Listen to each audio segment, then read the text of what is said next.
The chairman of the U.S. Joint Chiefs of Staff, General Mark Milley, said Wednesday the Taliban appear to have the strategic momentum in their sweeping offensives across Afghanistan, but their victory is far from assured. Speaking at the Pentagon, Milley said the Taliban fighters have made gains in recent weeks, but that Afghan security forces are consolidating their gains in urban areas. A negative outcome, a Taliban automatic military takeover, is not a foregone conclusion. We will continue to monitor the situation closely and make adjustments as necessary. The militants now control about half Afghanistan's roughly 400 districts, but none of the country's densely populated main cities. The Taliban are surging across Afghanistan, snapping up territory, seizing border crossings, and encircling cities, with the withdrawal of U.S.-led foreign troops all but complete. COVID-19 cases tripled in the United States over 2 weeks amid an onslaught of vaccine misinformation that is straining hospitals, exhausting doctors, and even pushing clergy into the fray. AP's Ben Thomas reports. Data from Johns Hopkins University show the 7-day rolling average for daily new cases in the U.S. rose to more than 37,000 Tuesday. That's up from less than 14,000 just 2 weeks earlier. Health officials blame the Delta variant and flattening vaccination rates. The Centers for Disease Control and Prevention says at this point, 56.2% of Americans have gotten at least one dose of a vaccine. Doctors report patients are younger than earlier in the pandemic, many in their 20s, 30s, and 40s, and overwhelmingly unvaccinated. I'm Ben Thomas. U.S. life expectancy fell by 1.5 years in 2020, the largest one-year decline since World War II, according to public health officials. AP's Julie Walker has more. The CDC report blames COVID, the third leading cause of death behind heart disease and cancer, accounting for 11% of the more than 3.3 million American deaths last year. That's far more deaths than in any other year in U.S. history. For decades, U.S. life expectancy was on the upswing. The CDC says last year it dropped to 77.3 from 78.8 the year before. Julie Walker, New York. The World Health Organization says new infections with the coronavirus are inevitable at the Olympics and Paralympics in Japan. In Tokyo, WHO Director General Tedros Adhanom Ghebreyesus said the mark of Olympic success will not be zero COVID cases because some have already been detected. The mark of success is making sure that any cases are identified, isolated, traced, and cared for as quickly as possible, and onward transmission is interrupted. Health experts in Japan have warned of the Olympics becoming a super spreader event. Tedros says the pandemic is a test and the world is failing. He predicted more than 100,000 deaths worldwide from the virus before the Olympic flame goes out in Tokyo August 8th. House Republicans are threatening to boycott a committee investigating the Capitol riot in January. AP's Sagar Meghani has details. House GOP leader Kevin McCarthy tapped 5 Republicans for the panel. Speaker Nancy Pelosi is rejecting 2 Trump allies, Jim Banks and Jim Jordan, who each voted to overturn the presidential election results.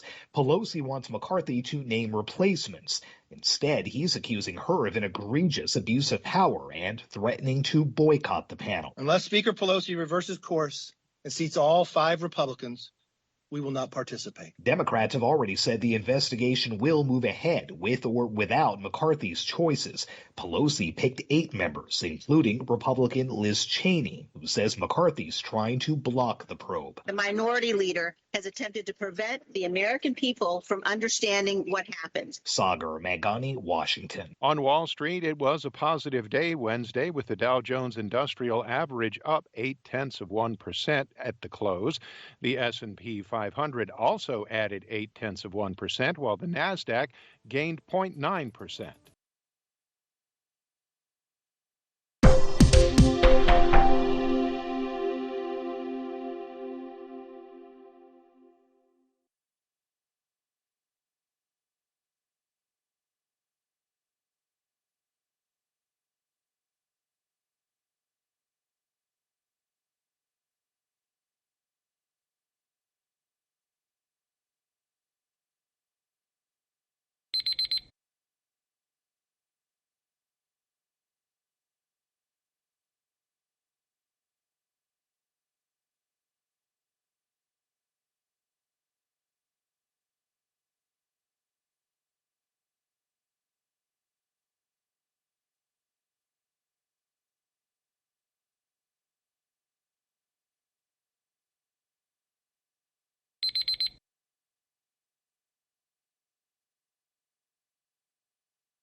Hi, thank you for watching. I hope the videos are useful for you. Please subscribe to my channel using the button below.